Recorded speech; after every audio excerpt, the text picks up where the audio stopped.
नमस्कार मंडळी, तर मी सुरेखा तुमचं सर्वांचं पुन्हा एकदा आपल्या नवीन ब्लॉगमध्ये स्वागत आहे. तर आज आपण बनवणार आहे भेंडीची भुर्जी. तर व्हिडिओ स्किप न करता व्हिडिओ शेवटपर्यंत नक्की बघा आणि व्हिडिओ आवडल्यास लाईक आणि शेअर आणि सबस्क्राईब करायला विसरू नका.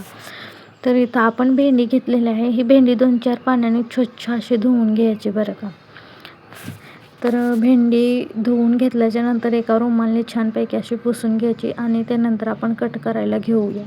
तर इथं मी छोटे छोटे आकाराचे कट करून घेतलेले आहे भेंडी, बघू शकता. एकदम छोटे आकार म्हणजे एकदम छोट्या आकाराची आपल्याला भेंडीची भुर्जी बनवायची आहे बरं का. तर इथं आम्ही एकदम छोटे छोटे कट करून घेतलेले आहे. कट करून झाल्याच्या नंतर लगेच इकडं कढई तापायला ठेवलेली आहे. कढई तापून झाल्याच्यानंतर तेल ॲड केलेलं आहे.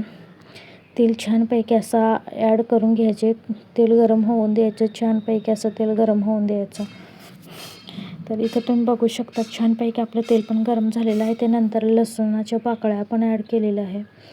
लसूण द्यायचा दणदण वाजायला आणि त्यानंतर हिरवी मिरची बारीक करायची आणि ती ॲड करून घ्यायची बरं का. इथं आपण हिरवी मिरची ॲड केलेली आहे.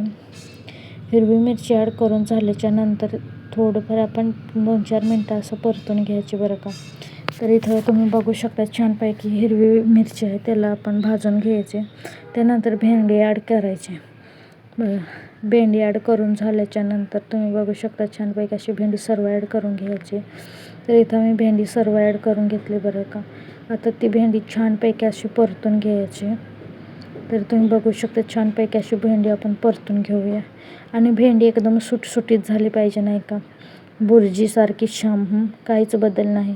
एकदम भुर्जी कशी सुटसुटीत आपण बनवतो तशी भेंडीची भुर्जी आपण सुटसुटीत बनवूया. तर इथं मी थोडं चवीला काळं तिखट टाकलेलं आहे बरं का. काळं तिखट टाकून झाल्याच्या नंतर आवडीनुसार मी मीठ ॲड केलेलं आहे बरं का. आपल्याला जितकं पाहिजे तितकं आपण मीठ ॲड करून घ्या.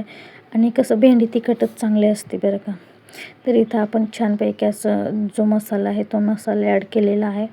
काळं तिखट आणि चवीनुसार मीठ घेतलेलं आहे बरं का. तर आता इथं तुम्ही बघू शकता, तुमच्या पण डोळ्याला दिसेल. आणि भेंडीला पाणी सुटलं आहे, एकदम भेंडी चिकट झाले. आपल्याला भुर्जीसारखी भेंडी बनवायची आहे बरं का, छानपैकी असे. त्यानंतर मग इथे मी काय केलेलं आहे, खोबऱ्याचं कूट ॲड करून घेतलेलं आहे बरं का. खोबऱ्याचं कूट आणि शेंगदाण्याचं कूट ॲड करून घेतलेलं आहे बरं का. तर इथं आपण छानपैकी असं परतून घ्यायचं बरं का. जरी भेंडी चिकट झाले तर इथं तुम्ही बघू शकता छानपैकी आपण परतून घ्यायचे. आणि ही आपण एकदम भुर्जीसारखी मोकळी बनवायची बरं का भाजी. आणि खायला पण इतकी भन्नाट आणि चविष्ट असते ना की आपण विश्वासच ठेवू शकत नाही. तुम्ही बघू शकता छानपैकी अशी आपली भेंडीची भुर्जी तयार झाली आणि ती पण एकदम सुटसुटीत तुम्ही बघू शकता बरं का. आणि आपल्या चॅनलवरती नवीन असेल तर आपल्या चॅनलला सबस्क्राईब करायला विसरू नका बरं का. सबस्क्राईब नक्की करा आणि व्हिडिओ सरळ नक्की बघत जा आणि कमेंट करत जा. तर तुम्ही बघू शकता छानपैकी आपली भेंडीची भुर्जी तयार आहे. तर ही भेंडीची भुर्जी तुम्ही खाल्ली तर हप्त्यातून 2-3 वेळा तुम्ही नक्कीच बनवून खाईल. तुम्ही बघू शकता असे देखण्यावरूनच किती छान आणि एकदम सुटसुटीत आपली भुर्जी तयार आहे. तर बाय बाय, नक्की पुढच्या ब्लॉगमध्ये भेटूया.